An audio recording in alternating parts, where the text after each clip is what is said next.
Well, this is part 13, and I've got two coincidences to record today. I got on the intercity bus at Auckland and sat across from a guy, just started talking to me, and apparently he's a bushman. He lives in the bush.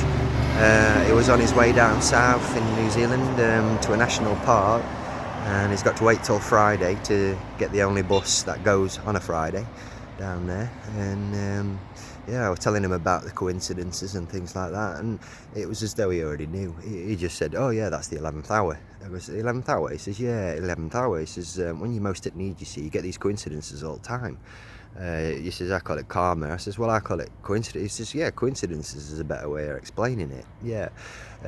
So yeah, he was telling me how he survived in the bush. He hunted possums, which is like a vermin in New Zealand, and he sold the fur locally and ate the meat, so nothing was wasted.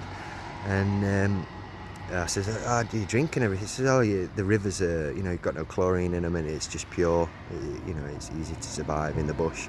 He says they've got like bush tents and things like that. You just pay like a fee, and you can live out there for 5 months apparently. So yeah, he said. I told him all about what I was going through at home, trying to get my kids back and everything, and he says, yeah, he says, things are going to work out all right. He says, you're on the right path. Things are happening how they're supposed to be. And I can feel it myself, from all these coincidences on a daily sort of basis. Each one kind of lifts you up, and each one of these, if you think about him having like 1 to 2 a day, is literally lifting me back up again.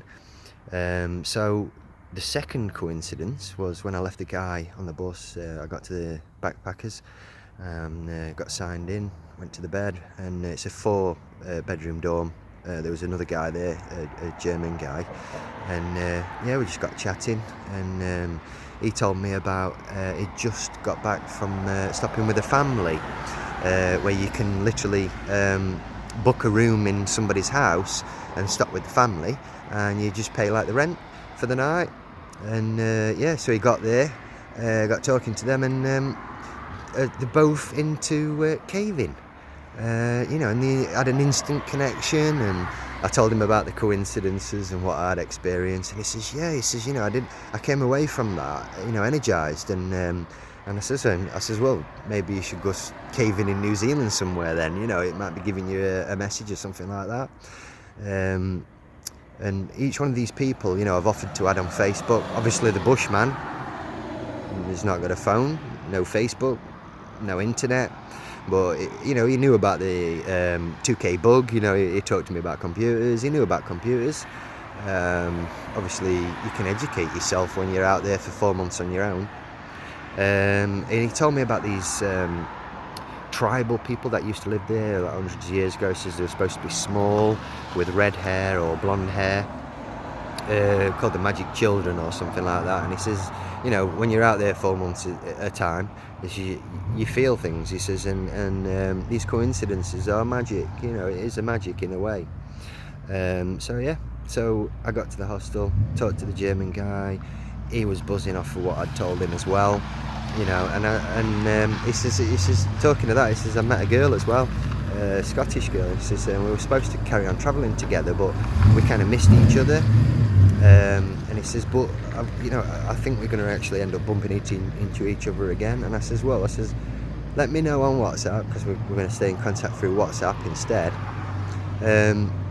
If you bump into her again. And I says, if this magic's actually true, I says, I'll guarantee 100% that you're going to bump into this girl again. I says, let me know on WhatsApp if it happens. And if it does, I'll let you guys know too. So yeah, another buzzing day. 2 coincidences in one day. And I've got to this place, which is absolutely awesome for people who love Lord of the Rings. Look at that for a hostel. That's awesome. More Hobbit stuff to come, and more videos on the magic of life through travelling, just gathering evidence as I go along.